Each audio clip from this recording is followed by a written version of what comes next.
আসসালামু আলাইকুম। সকলকে পবিত্র রমজান মাসের শুভেচ্ছা। আশা করি সকলে অনেক ভালো আছেন। আজকে তৈরি করছি পটেটো নুডলস ফিঙ্গার। ভীষণ মজার একটি রেসিপি। আপনারা ইফতারিতে এই রেসিপিটি ট্রাই করতে পারেন। আশা করি আমার আজকের রেসিপিটি আপনাদের ভালো লাগবে। চলুন তাহলে শুরু করি। পটেটো নুডলস ফিঙ্গার তৈরির জন্য আমি এখানে 4টি সেদ্ধ করা আলু নিয়েছি। এখন আমি যেটা করব, এই আলুগুলোকে এরকম একটি গ্রেটার দিয়ে খুব ভালোভাবে গ্রেট করে নিচ্ছি। আপনারা চাইলে আলুগুলোকে খুব ভালোভাবে মথেও নিতে পারেন, বাট এইভাবে গ্রেট করে নিলে আলুর মধ্যে কোনো দানা থাকে না।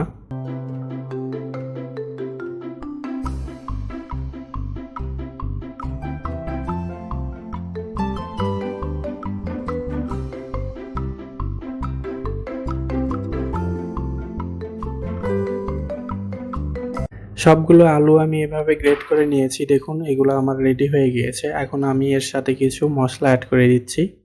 দিয়ে দিচ্ছি হাফ চা চামচ গোলমরিচ গুঁড়া, হাফ চা চামচ লবণ, 1 চা চামচ কাঁচা মরিচ কুচি, 1/4 কাপ পেঁয়াজ কুচি দিয়ে দিচ্ছি,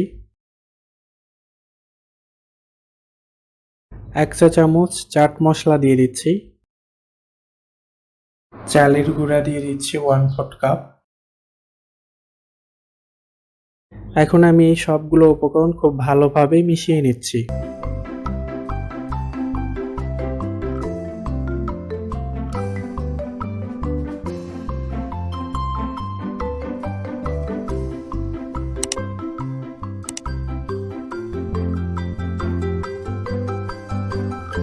সবকিছু আমি খুব ভালোভাবে মিশিয়ে নিয়েছি। দেখুন, এগুলো আমার একদম রেডি হয়ে গিয়েছে। এখন আমি পটেটো ফিঙ্গারটা তৈরি করে নিব। হাতে সামান্য একটু তেল মেখে নিয়েছি। এখন আমি আলুর এই মিশ্রণ থেকে খানিকটা মিশ্রণ নিয়ে 2 হাত দিয়ে এভাবে লম্বা করে পটেটো ফিঙ্গারগুলো তৈরি করে নিচ্ছি।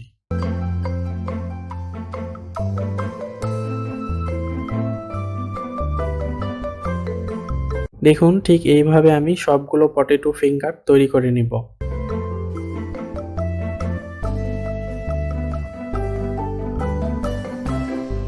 সবগুলো পটেটো ফিঙ্গার আমি তৈরি করে নিয়েছি। দেখুন, এগুলো আমার একদম রেডি হয়ে গিয়েছে।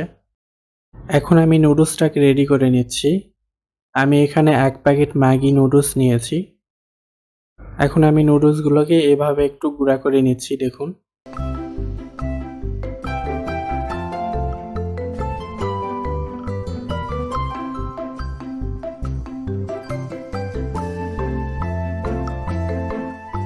নুডলসগুলোকে আমি গুঁড়া করে নিয়েছি। দেখুন, এখন এগুলোকে একটি প্লেটে নিয়ে নিচ্ছি।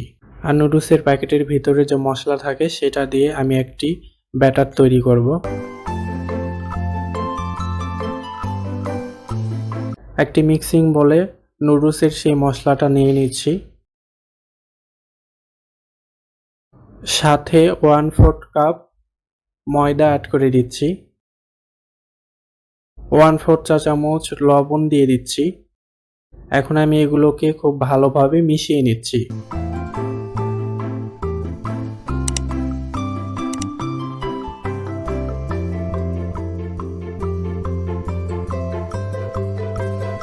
শুকনো উপকরণগুলোকে আমি খুব ভালোভাবে মিশিয়ে নিয়েছি। এখন আমি এখানে পানি অ্যাড করে দিচ্ছি। আমি প্রথমে 1/4 কাপ পানি দিয়ে দিলাম। সবকিছু খুব ভালোভাবে মিশিয়ে নিচ্ছি।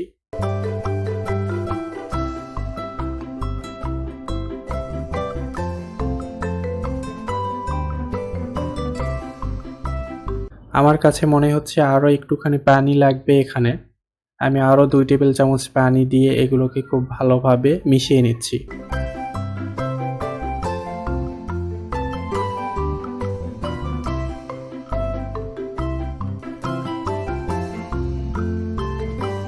দেখুন, ব্যাটারটা আমার একদম রেডি হয়ে গিয়েছে।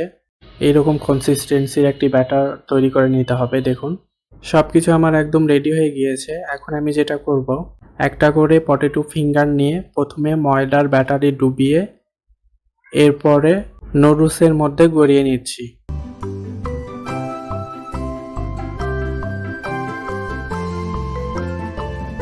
দেখুন, ঠিক এইভাবে আমি সবগুলো পটেটো ফিঙ্গার ময়দার ব্যাটার এবং নুডলসের মধ্যে গড়িয়ে এভাবে তৈরি করে নিচ্ছি। সবগুলো পটেটো নুডলস ফিঙ্গার আমার একদম রেডি হয়ে গিয়েছে।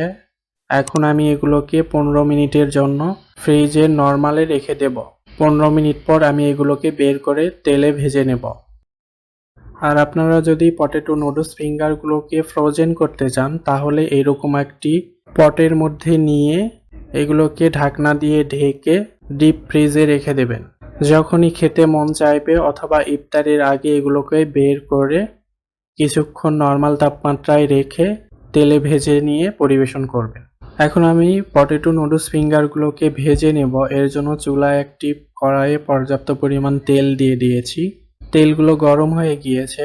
এখন আমি পটেটো নুডলস ফিঙ্গারগুলোকে এই তেলের মধ্যে দিয়ে দিচ্ছি।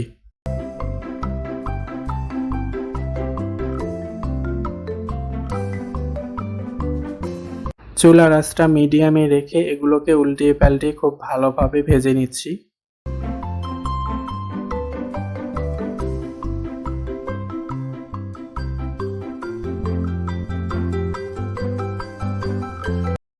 দেখুন পটেটো নুডলস ফিঙ্গারগুলো আমার মোটামুটি ভাজা হয়ে গিয়েছে। খুব সুন্দর একটা কালার চলে এসছে। এখন আমি এগুলোকে তেল থেকে উঠিয়ে নিচ্ছি। আর এটা দেখতে কতটা সুন্দর হয়েছে দেখুন। এটা দেখতে যেমন সুন্দর, খেতেও ভীষণ মজার। আপনারা অবশ্যই এই রেসিপিটি ট্রাই করবেন। তৈরি করে নিলাম মজাদার পটেটো নুডলস ফিঙ্গার। আপনারা ইফতারিতে এই রেসিপিটি ট্রাই করতে পারেন অথবা বিকেলের নাস্তায় চায়ের সাথে এই রেসিপিটি খেতে ভীষণ ভালো লাগে। আপনারা ট্রাই করতে পারেন। দেখুন পটেটো নুডলস ফিঙ্গারটা কতটা পারফেক্ট হয়েছে, উপরটা একদম ক্রিস্পি হয়েছে। একটা আমি আপনাদের ভেঙে দেখাচ্ছি দেখুন। দেখুন কতটা পারফেক্ট হয়েছে, উপরটা একদম ক্রিস্পি আর ভিতরটা ভীষণ সফট। আপনারা বাসায় অবশ্যই এই রেসিপিটি তৈরি করবেন। চেষ্টা করেছি ভীষণ মজার একটি রেসিপি খুব সহজভাবে আপনাদের সামনে উপস্থাপন করার। আশা করি আমার আজকের রেসিপিটি আপনাদের ভালো লেগেছে। ভালো লাগলে অবশ্যই একটা লাইক দিবেন। রেসিপিটি কেমন লেগেছে কমেন্ট করে জানাবেন এবং আমাকে সাপোর্ট করার জন্য প্লিজ আমার চ্যানেলটি সাবস্ক্রাইব করে আমাকে আরও সামনে এগিয়ে নিয়ে যাবেন। আজকে এ পর্যন্তই। সকলে ভালো থাকবেন। আল্লাহ হাফেজ।